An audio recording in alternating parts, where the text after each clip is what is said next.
The South African Communist Party supports any possible lawsuits by the ANC may launch against the use of the brand uMkhonto weSizwe. The ANC military wing, uMkhonto weSizwe, was disbanded in the early 90s after its operatives were integrated into the South African National Defence Force. The SACP support of the ANC comes after former President Jacob Zuma revealed that he will vote for the newly registered MK party. For more of this conversation, we're now joined by brand reputation strategist Solly Moeng. Solly, I appreciate your time this evening. What are some of the issues to be considered in this current dispute that we are witnessing? Well, I mean, look, first of all, it's a messy situation in the political space in general, but in the ANC as well. And obviously, it was silly of these guys to go up and use the name uMkhonto weSizwe when they knew that the ANC would respond in the way that it is. It is expected that it would. But on the other hand, the ANC has nothing to lose. I mean, the ANC is going to go onto the ballot paper as the African National Congress with its president's face. Nobody votes for the uMkhonto weSizwe. So we all vote for the ANC. It is those who do vote for the African National Congress. So they're really just playing games here. But again, if those other guys wanted to have a campaign that is focused on whatever they wanting to offer to the people of South Africa, they shouldn't have gone for a name that they knew would create such controversy unless this is what they wanted to see happen. Solly, you'll be well aware that in communications, the statement, no publicity is bad publicity, holds true. Is this a case of a strategy by those that have decided to use the uMkhonto weSizwe name to say, gentlemen and ladies, if that is the situation, we're coming in ahead of the 2024 election, just how do we create as much noise as possible, awareness into this organization, and thought to themselves, you know what, let's grab this name and see how we progress? Yeah, it's possible. You look, Zuma likes attention. He's done many things over time just to get everyone paying attention to him, especially the ANC. He doesn't want them to forget about him. So it's possible that this is just a strategy for them to get attention. And if this is what they wanted, well, they're getting what they want. But everything that happened so far is very much predictable, and it's unclear in terms of electorally what Zuma stands to gain out of it, because I do not see the African National Congress letting go of this. They're going to keep fighting him until they get what they want, until he loses. That's interesting. And in any case, the IEC is going to be under pressure, probably not to go ahead with the registration. If it is registered, then it's going to be quite an interesting one. Yeah, it is, because they have stated that they have already registered the party with the IEC, but that's obviously a question for another day. You have suggested that you don't know what Jacob Zuma's plan is. Now, many do say that Jacob Zuma is an astute thinker. He's a smart man. Is this that indication? The fact that the ANC is fighting it? In fact, how crucial is the uMkhonto weSizwe name to the African National Congress, historically or politically? Well, first of all, Jacob Zuma is not a smart man. He's a cunning man. I mean, a smart man would not have done so much damage to South Africa. So please, let's not call that man a smart man. Potato, okay. You carry on. No, he's not. He's more cunning. He likes to play these political games. He enjoys them. I think the ANC, look, the ANC, if I were the ANC, I would just campaign on the name of the African National Congress. That's what people vote. Most people who vote for the ANC don't care about uMkhonto weSizwe.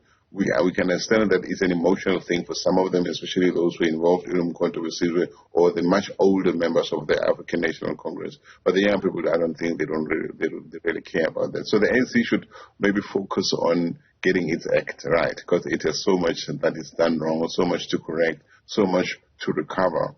And it's not the name, it's not whether it wins the battle against Zuma over the control of uMkhonto weSizwe that's going to make the ANC more attractive electorally. Now, in terms of reputation, what impact does the association with uMkhonto weSizwe have on the ANC? Well, it's an emotional thing. I mean, people who as I say, who are older, who grew up, were part of uMkhonto weSizwe, whatever they achieved there, it's also a story for another day. Very much in the belief, in the psyche that says we liberated South Africa. We know that's nonsense. They didn't. uMkhonto weSizwe did not liberate South Africa, but those people are still holding on emotionally to that to that part of the history of the African National Congress, and it's going to be really hard for anybody to even try and waste their time taking that away from them. So they will fight to the hilt for that name. There's no doubt about it. At least some of them. The information that we have on hand suggests that the ANC filed a trademark application for uMkhonto weSizwe in September of this year. How does the timing of this application affect the legal standing of the party in the current dispute? So say it again. So from what we understand, the ANC filed a trademark application for uMkhonto weSizwe in September. Yeah. Well, I mean, they could win it. I mean, the ANC has got all the documentary proof that it has used that name, that is a name that is historically linked to it. Even up to recently, it's used that name. Nobody else has used the name uMkhonto weSizwe. And in any case, once you file for trademark registration, there's a period during which the thing is open, the process is open for people to come in and say we oppose it or we support it. And the ANC is obviously going to oppose anybody trying to take this thing over. So I think that anyone, and I'm talking about Zuma and his people, if they really wanted to focus on coming with a different, compelling offer to the people of South Africa, they shouldn't have gone for that name, because it's going to distract them away from the program, the content of the program they're currently, if they have any in the first place, to offer to the people of South Africa. But the ANC, I see the ANC winning this both in the courts of public opinion and in the legal courts. Is this decision by the ANC to fight the uMkhonto weSizwe more emotional than it is rational, do you think? Yeah, definitely. Yeah, it is more emotional than rational. So rationally, what would be the strategy? Should they have let Jacob Zuma and all the others of the MK party let it be and then carried on business as usual and not given them the attention? Zuma likes attention, and he knows how to get attention. He's cunning in that way. They should have ignored him and waited to see which way he'd jump. He to probably soon find something else to brandish in their faces. So it's really an attention-seeking stunt by him, and he's getting what he wants from them.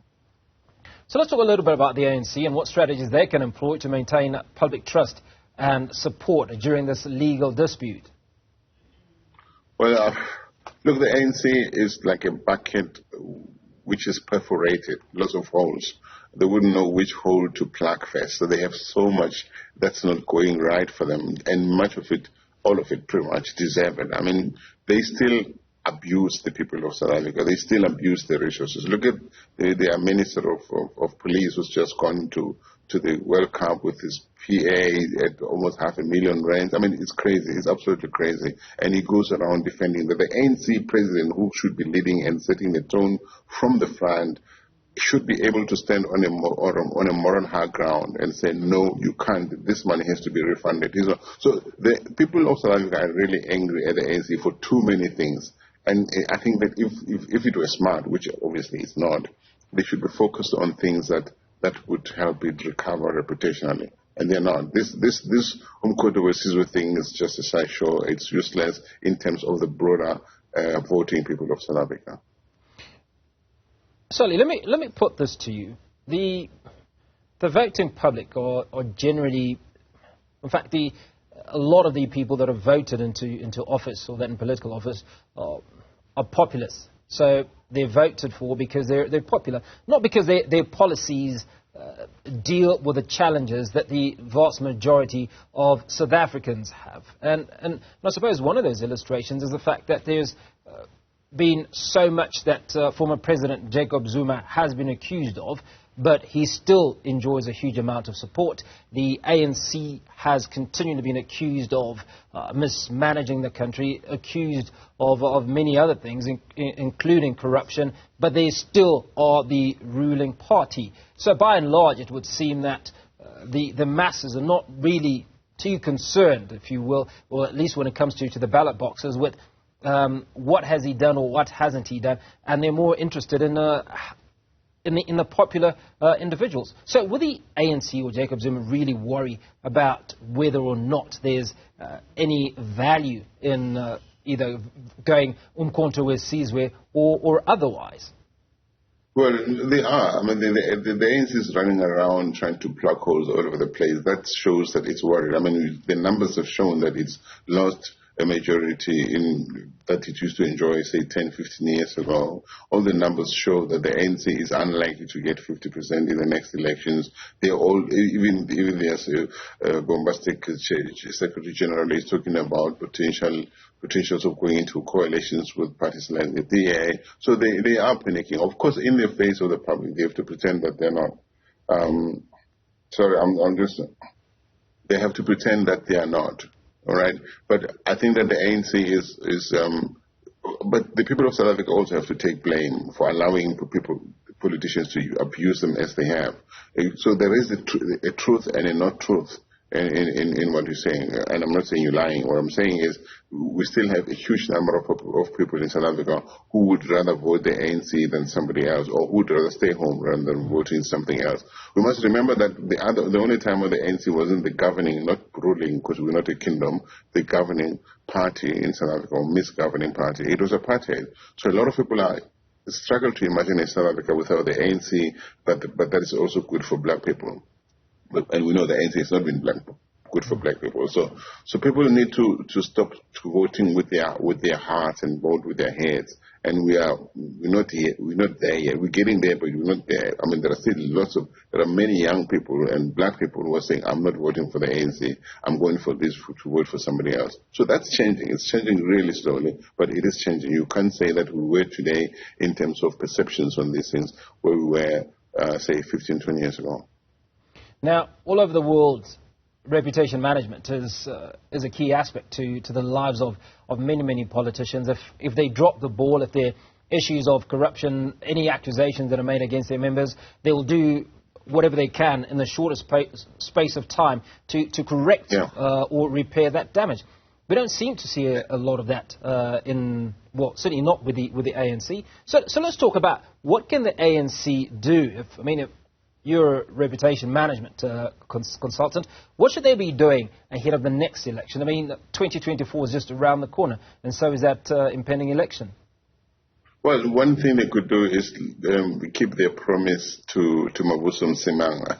Okay, this dude, Mr. Msimanga left, and within days, I don't know what they gave him, but it is what they gave him publicly is a promise to not let anybody who's implicated in corruption and other forms of state capture and other forms of corruption to stand for elected office.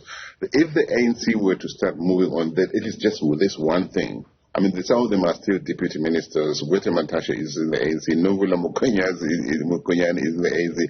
I have no idea how they're going to do this. But if they were just to touch on those big names that are implicated in all forms of, almost treasonous wrongdoing against the interests of South Africa, maybe some people would begin to say, okay, you see, they're beginning to act on and of course, electricity issues, crime issues, all those obvious basket of issues that are troubling South Africans every day. The economy, which is struggling, jobs, corruption, crime, criminality in the streets.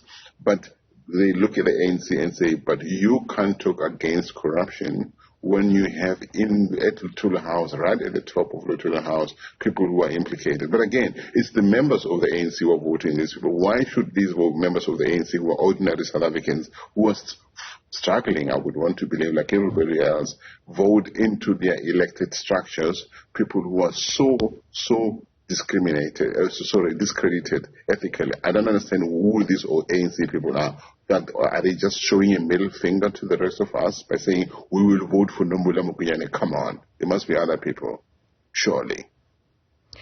So let's talk about service delivery issues, which are a massive challenge. Issues around water, promises. South Africa, 50%, I think, of water in South Africa is not consumable, according to statistics received. How do they deal with those issues, and how do they sensitize the public to the fact that if they are, that they're a caring government and they want to take care of those issues before the next election? But they are not a caring government. But that's the impression. That's the impression, obviously. Yeah, well, I mean, look, the thing is, the ANC, like I say, it's like a bucket filled with holes. First of all, they've appointed a lot of wrong people into key positions where you need people with expertise, with very specialized expertise. All right, you can't take a Solly Moeng and make him a head of water services. I'm saying at a point where at a level where he must work with engineers, give instructions to engineers and then you end up with Solly Moeng coming there with a low self-esteem. It's about him, he's the boss. And this is what happens throughout the system. So the ANC needs to stop appointing people because they are comrade this and this or the daughter of this and this into positions, including in positions throughout South Africa's diplomatic missions around the world. They've put people in those positions who are not acting for the country, who are acting for party or for specific powerful people in the ANC. So they have to start there. If you want people, remember a few years ago they started saying we're going to go to Cuba to look for engineers, but the people who build these things are here in South Africa. So we don't want these Africans or white men who are South Africans who build these things, who know how they work. We're going to go to Cuba to get some dudes who speak Spanish, who don't even speak English, to come and fix these things. So the ANC needs to get out of this mentality and look at across the breadth of South Africa for amazing South Africans, irrespective of what they look like, what language they speak. And say, do that, come and contribute. They don't do that. That's why they keep recycling their own comrades over and over again. Sorry, let me throw this in. Let me throw this in before we wrap up very quickly. Now, the ANC head of the Electoral Committee, former President Kgalema Motlanthe, announced stringent criteria introduced by the party to nominate candidates to serve as members of Parliament. Now, part of that new criteria speaks to a minimum set of qualifications. Is this the ANC speaking to the issues that you're talking about now? Well, the ANC talks about a lot of things. They also talk about anti-crime strategies. They talk about, all sorts of things, but they don't do them. The ANC is good at making amazing speeches. I mean, Ramaphosa is an amazing dude. When he speaks, you listen to him and argue, but we know that he just talk. So they made promises to one of their own, Mavusum Simang. I think that's where they should start. Let them forget about us, because they've long taken the people of South Africa seriously. Let's see if Mavusum Simang is going to be given reason to say, yes, I was right to come back to the ANC. If they fail him, why do you think they would pass out? They would care about what you and I think. Solly Moeng, brand reputation strategist. Appreciate your time this evening.